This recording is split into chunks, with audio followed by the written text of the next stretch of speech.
everyone, my name is Danielle and welcome to another episode of Board Game Bakes. We're going to enter the Halloween season with some more spooky bakes. We're going to start off with Rivals, which is from Vampire The Masquerade, which is a popular role-playing game that's part of the World of Darkness universe. In the game, you're vying for control over San Francisco and all the tasty mortals that are there. I figured we just go with the vampire theme because you could use that obviously for a game night if you're playing this game, but also just for Halloween in general. We're going to make two different types of cake pops. We're going to make a black rose, which also fits into the World of Darkness series, and we're going to make a cake pop that has a nice bite coming out of it with blood oozing down. Let's get started. After a few months of making cakes for my channel, I have almost a whole shelf of my freezer full of cake bits, and that makes it hard to store the other food that's like healthier and should go in there. So it's time to whip up a batch of cake pops. I start by dumping my thawed cake bits into the mixer and mixing until it's crumbs. If you don't have a freezer full of cake like me, which I'm sure most of you don't, you could also just make a box mix of cake, and then when you're done, crumble it up with your mixer, or you can even use your fingers, which is slightly more satisfying. Once it's all broken up, add in the icing. This may be peanut butter frosting that was also in my freezer. It's a good way to use your leftover icing because you only need a few tablespoons. I usually start by adding 2 to 3 tablespoons of frosting, and then go back to mixing. It's really tempting to add a lot of icing, especially when you think of how much icing you put on a cake. But if you do that, your cake pops will have too much oil and it'll crack the candy or chocolate coating. And that makes it very frustrating after you put all the work into that. So for this batch, we'll be patient and we'll get it right. Check to see if you have enough icing by molding a ball. If it sticks together, stop adding frosting and just let it chill in the fridge a little bit before you mold them. Once your cake is chilled, use a cookie scooper to get close to the same amount of cake for each of your balls, and these will become our Fang Bite cake pops. Scoop it out, then I usually squeeze in my hands a bit to make sure that's all compacted, then roll them into balls. Next, make the center for your Black Rose cake pops. You want the bond to be rounded and to come to a tip at the top. I also attempted to make some mouth with Fang cake pops, but the chocolate did not want to get smooth, so ignore those things over there. Let your pops chill in the fridge a bit, and then melt a little chocolate in the microwave. Dip your sticks in chocolate, and then insert them into your cake pop. This will give you a much better hold than if you just stick them in without any chocolate. Once that chocolate is hardened, it's time to dip. For the Fang pops, melt some white candy melts. You could add some of the Wilton Easy Thins to make it easier to dip and remove the excess candy. Dip the cake pop in the candy melts and make sure you tap to remove any extra. Place in a foam board or a cardboard box to let it harden while it's upright. For the Black Roses, I chose to use chocolate candy melts, but it doesn't really matter too much what kind you use because you're going to be covering it with modeling chocolate. Make sure you let these completely solidify before you move on to the next step. I want you to subscribe to the channel and click the button for new videos every Tuesday.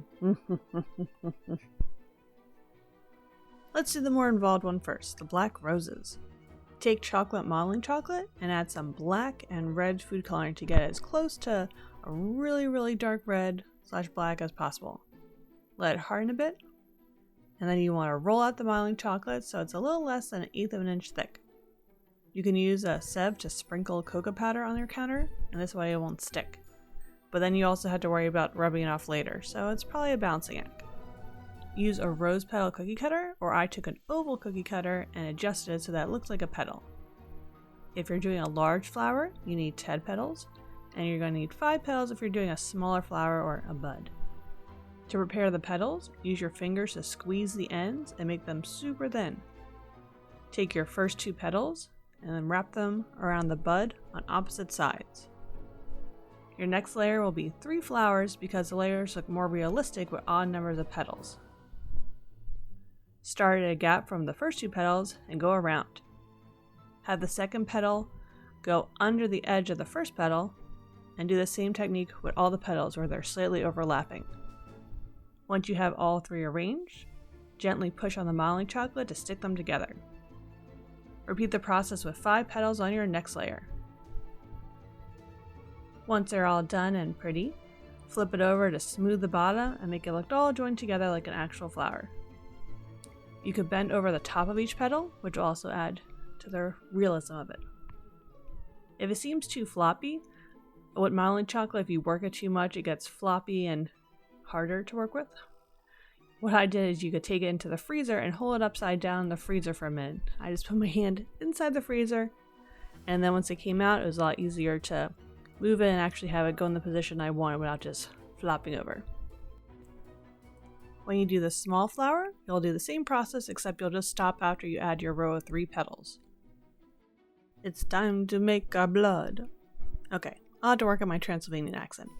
Take some corn syrup and put it in a bowl. Add red food gel and the tiniest bit of blue. To change its consistency, add cornstarch until you get it to be just the right thickness.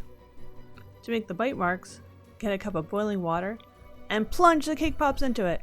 Just kidding, don't do that. Put a metal toothpick in the water to heat it up. Then stab your cake pops twice. Yeah, I did all my bites in the front, but you could do it on different spots to make them look slightly less spooky. Now fill a syringe or use the same toothpick to put drops of blood in the holes you created, and make sure you get a little blood drippage. Ta-da! Your vampire snacks are complete. Perfect for a game night or a Halloween party. Mwahaha!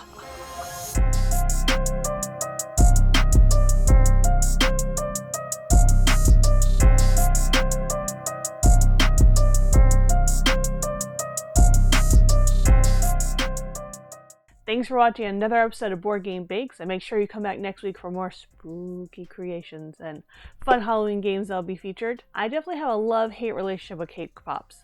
They're very easy because I don't have to make cake, I just get to crush it.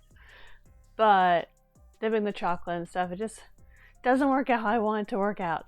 But since I discovered those easy melts, so much better. So if you like cake pops, but you don't like it so clumpy, I highly recommend getting the Easy Thins. Game changer there. What's your favorite Halloween game? We're starting the season. Betrayal at the House on the Hill is near and dear to my heart, and that's kind of what got me into playing all these board games. But what's your favorite Halloween game? Let me know down below. Keep playing games and keep them sweet. Bye!